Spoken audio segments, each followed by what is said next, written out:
guys, welcome back to Choose Your Own Path. So today, oh boy, we're trying something different. Well, no, we're not doing something different. We're doing something that we usually do, but this one's not for a customer, it's for me. Lately, I've been having a hard time walking. I got a right foot there going on, and yeah, I need a cane. So I am going to make this guy a cane. It's gonna be a snake. That's what it's gonna be. So I'm gonna show you guys this. We are gonna use this piece here as the handle, and then what we're gonna do is we're gonna make ourselves a viper head coming through here and then wrapped all the way around, kind of similar to what we've done there, but thin enough to be you know, a cane. Light, thin, good, you know, with as much detail as we can. So tooling we're going to use, this is a Typhoon. It's blue. It's a Typhoon rotary disc. Very, very good. Then we're going to go into the Arbortech, where we have a saber tooth disc. It's all we have. We haven't spoken to Kutzall about any of these yet, but we have to go with what we do. That will shape out basically where our snake is going to be. And then we're going to go in the house and we're going to grab our tooling because we don't have it out here. We have the Proxon. Now, we received, this is sort of like the same tool that we received. Like I said, I had an old one. It still works, don't get me wrong, but it's a cheaper brand. It's a Ryobi, that's what it is. We have the Proxon one, and we have the Proxon rotary tool also inside that we're going to try. What I'm trying to do is look for the flex shaft that would attach to it. Not sure if any flex shaft will do. I'm sure it would. Contacted Proxon, the guy's name is Robert, to see if I can order one up. Not sure where they would have that on their website, but it's there. I also have information on their website that you can order their toolings, and I will link that below at the end of the video. All right, so we will get back to you and show you. All right, guys, so we're gonna strip this bad boy down. Now, I think earlier, I don't know what I called this guy. This guy is actually a Kutzall disc. I think I might have said Typhoon. Long. Safety glasses. This guy. Earphones.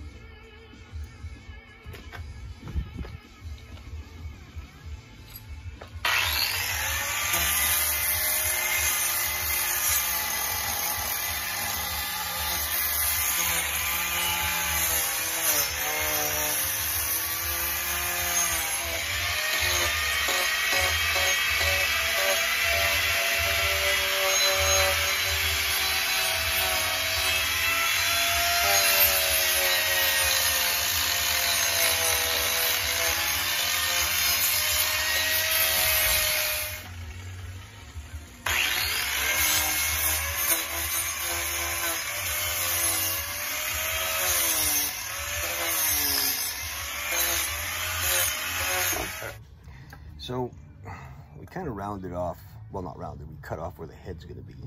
So this is going to be the head, all right? And then the head is basically here, over here, and I drew out where the snake is going to wrap around. So what I have to do is first is dig out. Now, there was a pocket here that was rotted. I'm not sure how that's going to turn out, how I'm going to slim that down. But this has to be thinned out quite a bit, because right now you're talking about 2 inches, maybe 2.5 inches. Way too big for a walking stick, and it's pretty heavy. So I'm gonna get all set up. We're gonna show you what's going on. All right, guys. So next step is to take our Arbortech, and what we want to do is get the snake out. So we're only gonna go as deep as the blade. The blade is 2 inches. All right, but it only is maybe about 1/2 inch that's going to dig in, and that's okay. We can work with that, because we'll be grooving it out with the Proxon tools afterwards, right? So let's get set up here.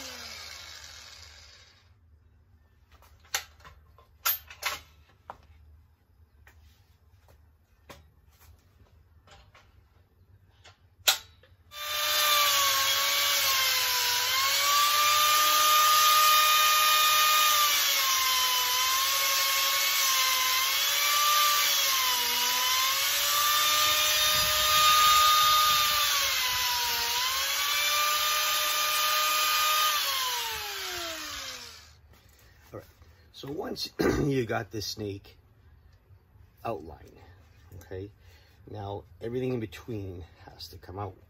So we have to figure out how deep we're gonna go and how much is gonna come out. So let me get that set up. All right, guys.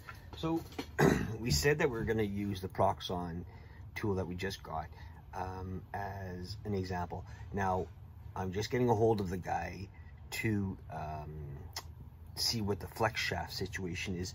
You know, like on the Fordham, we have this. Now, making it easier to carve with by hand than having the whole unit it's really important. So I think what we're gonna do is we are going to wait for that information, if we could use anything, or as if there's a special. I think we could probably even attach this one to it. I just don't, I'd rather, if Proxon did have its own, I would just rather use the whole thing so I can give you a fair review on it.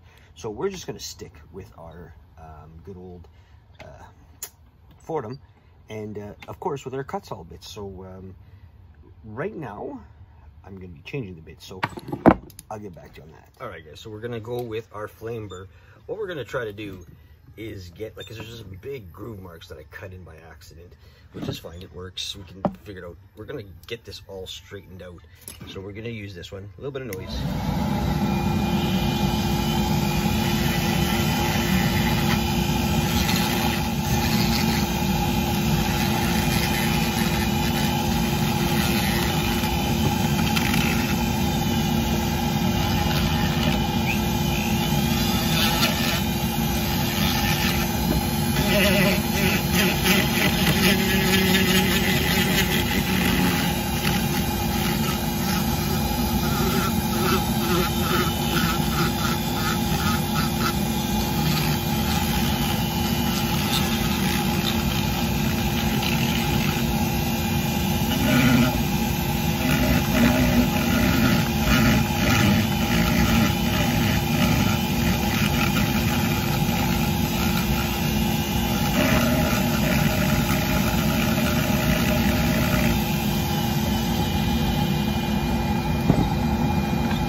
Changed our bit to the extreme taper bit from Cut-Saw, and what we're going to do is we're just going to round off our piece, okay?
One of the tools that most carvers use, but the youth don't know of, because power tools are great, is the handy rasp. Now this is an extreme rasp. Don't ask me where I got it from, but it's got a flat, really coarse, and a round, really coarse, and then you got your normal files on the side.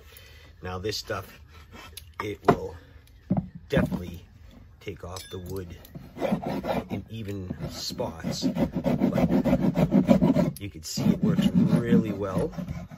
Now I do have the Cuts-All one, of course. I use this one more for taking down all those little spots that you can see that this guy attacked. So you can see that it'll file it out really well. One of the things we're going to do is round this off small enough. I got to get the end out to see where I'm at. I know pretty much how big I'm going because I have other sticks there, and I technically I base it off of that, and then I can just take off my piece that I have and I can add it to it. So the next thing we're going to do, and you can see the snakes coming out, we got to figure out what we want to do for a face. This is going to be a little tree snake because it is a very thin stick. I didn't go with a huge piece. I wanted a smaller piece because of the fact that it is it's a walking stick, or a cane for me. So pretty much everything is somewhat even. There is little bigger spots, but that's okay too. The head we want to bring down a little bit smaller. We want to keep it kind of even. You can make the belly, you know, wherever you think the middle part could be a little bit bigger, because most snakes are, I guess, whatever they eat, digesting. But that goes in. This piece here is a concern to me. This is that piece that I told you guys had a rot piece in, and I think it's basically digging into the wood. The only good thing about it is I never, like, we didn't go through. So we didn't take the snake off the stick kind of thing, where sometimes you'll see I'll put a hole, you know, cut through it. This way the stick will be solid, be one piece, just designed that way. The bottom end has to be thinned out also. So the next stage, and which we'll call as, let me just get you up here, what we'll call part 2, will be sanding and then figuring out what the face is going to look like. And then we're going to go with the scales that I have my punches for, and sanding it right down really nice. So whatever order I threw that in, we'll do it. So stay tuned for part 2, guys. Thanks for watching.